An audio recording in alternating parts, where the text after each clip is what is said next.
La recherche n'est pas un monde clos. Elle prend toute sa valeur dans une relation constante et étroite avec la société environnante. Bonjour Béatrice Parguel. Bonjour Jean-Philippe Denis. Bonjour Elisa Monod. Bonjour Jean-Philippe Denis.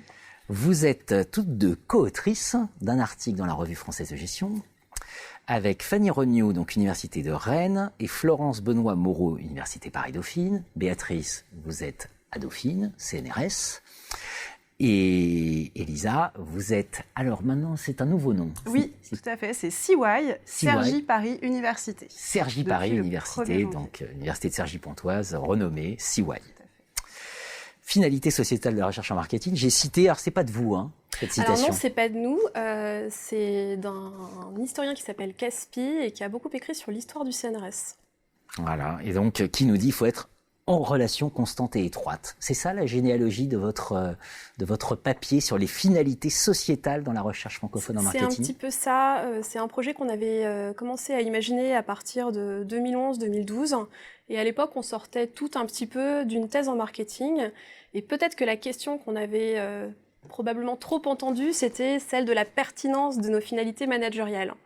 Alors, cette question, on la comprenait bien, elle était assez logique si l'on considérait que l'AMA, donc l'Association américaine de marketing, proposait une définition du marketing comme la discipline qui étudie les moyens d'atteindre les objectifs de l'organisation en satisfaisant le consommateur. Si on a cette acception du marketing, c'est logique qu'on nous demande quelles sont nos implications, nos finalités managériales. Oui, mais voilà, en 2007, l'AMA, elle change de définition.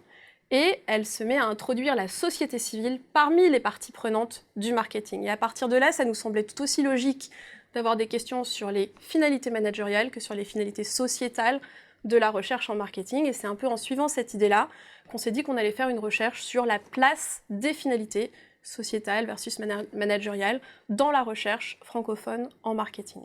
Elisa, comment on peut définir la finalité d'une recherche ? Alors, dans notre papier, on a défini comme finalité d'une recherche le type d'apport qu'un chercheur va adresser en fonction des parties prenantes auxquelles il décide de s'intéresser. Donc, en l'occurrence, ça peut être les organisations, quelle que soit leur nature, les autres chercheurs ou la société civile. Ainsi, par exemple, une recherche qui s'intéresse à la modélisation de la satisfaction des clients aura a priori une finalité managériale. Une recherche qui va proposer un nouveau concept ou une échelle de mesure va avoir, elle, une finalité plutôt pour les autres chercheurs, donc les pairs de la recherche. Et enfin, si je prends l'exemple d'une recherche qui étudie des techniques de persuasion pour éduquer les enfants à l'écologie, alors là, on aura plutôt une finalité sociétale. Alors, tout de suite, un commentaire, évidemment, une recherche peut avoir plusieurs finalités si elle décide de s'adresser à différentes parties prenantes. Et c'est bien le chercheur qui va décider à qui il décide d'adresser ses recommandations, finalement. D'accord. Donc, dans cette recherche, comment vous y êtes prise ? Alors, qu'est-ce qu'on a fait concrètement ? On a codé la partie discussion des communications présentées au congrès de l'AFM, l'Association française de marketing, à différentes dates. En 1988, sachant que pour mémoire, l'AFM a été créée en 1984, en 1999, en 2010 et en 2015. Sachant qu'on a choisi ces dates-là pour couvrir une large vie du congrès. Pourquoi on a décidé de coder la partie discussion ? Parce qu'en fait, si on regarde le thème d'une recherche, ça ne suffit pas pour percevoir quelles sont les finalités de la recherche. Si je prends l'exemple de la communication environnementale, donc un même thème pour illustrer les différentes finalités possibles qu'on peut avoir, si mon objectif c'est d'étudier l'impact de la communication environnementale d'une organisation sur les clients, dans ces cas-là, je vais plutôt avoir une finalité managériale. Si mon objectif il est plus réglementaire, par exemple, définir ce qu'on doit autoriser ou interdire aux organisations pour qu'elles ne trompent pas leurs clients, alors on a une finalité sociétale. D'accord. Et si enfin l'objectif c'est de définir les différents types de greenwashing possibles, alors on a plutôt un objectif conceptuel et dans ces cas-là, une finalité plutôt pour les pairs de la recherche. Donc finalement, la finalité de la recherche, on ne peut pas l'appréhender simplement avec le thème. Il faut vraiment aller explorer en profondeur la discussion que va faire le chercheur des résultats de son travail. Regarde ces résultats. Et donc précisément, vos résultats sur cette recherche-là, quels sont-ils ? Alors, par rapport aux 3 finalités identifiées, managériale, sociétale et pour les pairs, d'abord au global, on observe sans grande surprise la domination des finalités managériales. En effet, il y a 80% des recherches qui ont ce type de finalité. 14% ont des finalités sociétales et 6% des finalités pour les pairs. Si maintenant on regarde la répartition plutôt dans le temps, on va avoir une évolution à partir de 2010 avec une croissance des finalités sociétales au détriment des deux autres types de finalités. On peut observer deux choses. Premièrement, cette croissance des finalités sociétales, elle reste finalement plutôt lente et limitée, parce qu'en 2015, il y a seulement 18% des travaux qui ont des finalités sociétales. Et deuxième chose, cette croissance des travaux à finalité sociétale, elle est en fait très récente, et surtout beaucoup plus comparativement à ce qui se passe aux États-Unis, où ces travaux ont plutôt émergé dans les années 70. Alors pourquoi ça s'est fait beaucoup plus tôt aux États-Unis ? Pour deux raisons. Tout d'abord, il y a eu une contestation sociale très forte dès les années 60, et aussi du fait du rôle structurant de la Federal Trade Commission, qui est l'agence américaine de protection des consommateurs, qui a entretenu très tôt des liens assez étroits avec le monde académique. Et les conséquences de ça, c'est qu'aux États-Unis, c'est structurer une communauté autour de ces questions via des revues spécifiques et aussi une conférence annuelle dédiée. Béatrice, comment on interprète ces résultats de manière générale? Alors la manière dont on a donné sens de ces résultats dans cet article, c'est en proposant deux types d'explications. La première, elle est vraiment d'ordre historique et elle va commencer à expliquer la domination du paradigme managérial en observant que les premiers professeurs de marketing en France ont massivement séjourné aux États-Unis dans les années 60-70, sous l'impulsion de la FNEJ d'ailleurs, et précisément à une époque où l'accent est mis dans la recherche en marketing sur l'optimisation de la prise de décision managériale. Quand ces premiers professeurs de marketing reviennent en France, ils reviennent donc avec le paradigme managérial dans leur bagage et assez massivement, en tout cas c'est ce qu'observe un certain nombre d'historiens de la gestion, ces premiers professeurs vont prendre des postes dans des écoles de commerce qui sont rattachées à des chambres consulaires et non pas à des universités, comme c'est le cas aux États-Unis ou en Angleterre, universités où on pourrait trouver des facultés de sciences humaines et sociales à l'intérieur de l'université et donc des dialogues plus fréquents sur les sujets sociétaux. Donc ça, c'est vraiment l'explication un peu historique qui va aussi expliquer l'émergence récente de finalités sociétales par le fait qu'il y a une demande tout bêtement de la société pour des solutions à des problèmes sociaux et environnementaux dans les 10, 15, 20 dernières années. Et puis on complète cette première explication historique qui va expliquer l'installation d'un paradigme managérial par une perspective qui est plus critique, qui est d'inspiration bourdieusienne et qui va expliquer la reproduction de ce paradigme managérial. En l'occurrence, dans une perspective plus critique, l'évolution du champ scientifique n'est pas vraiment historique, elle n'est pas linéaire, elle va être le résultat de luttes entre des acteurs qu'on va appeler dominants, dans la typologie un peu, la terminologie bourdieusienne, et des acteurs qu'on va qualifier de prétendants.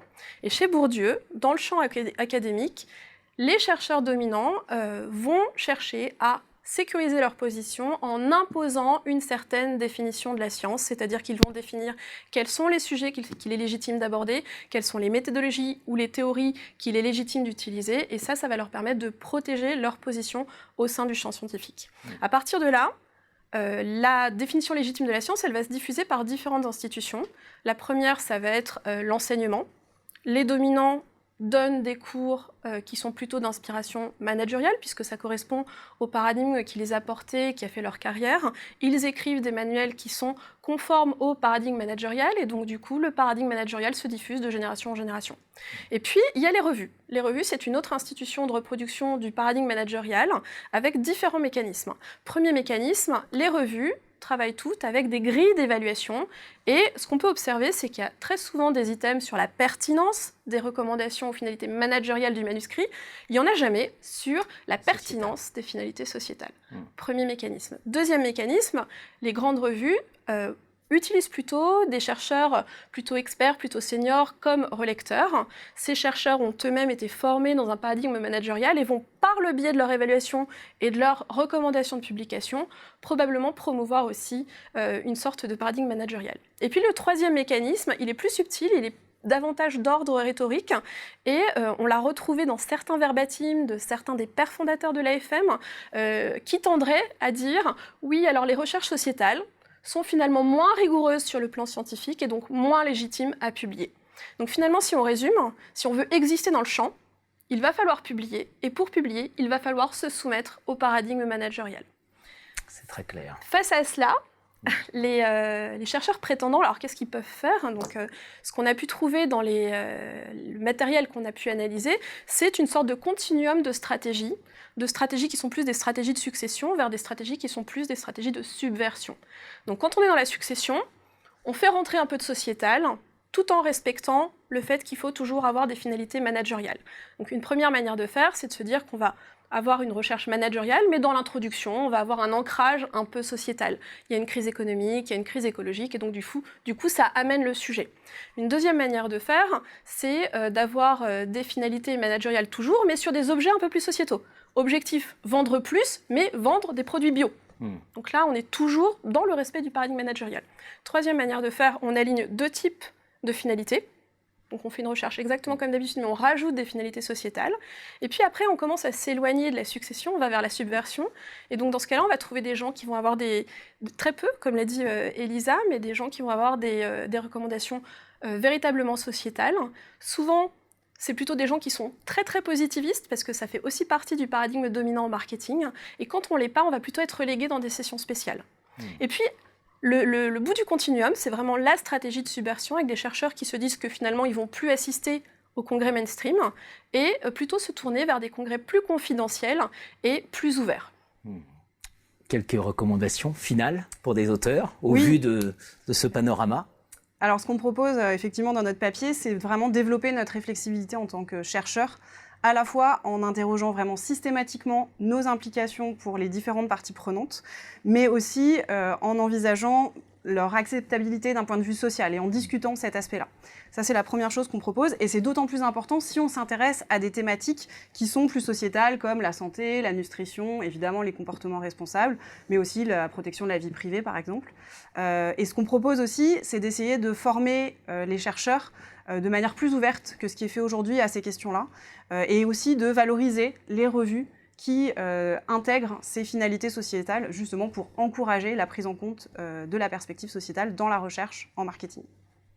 Les finalités sociétales dans la recherche francophone en marketing, c'est dans le numéro 276. Merci à vous. Merci beaucoup.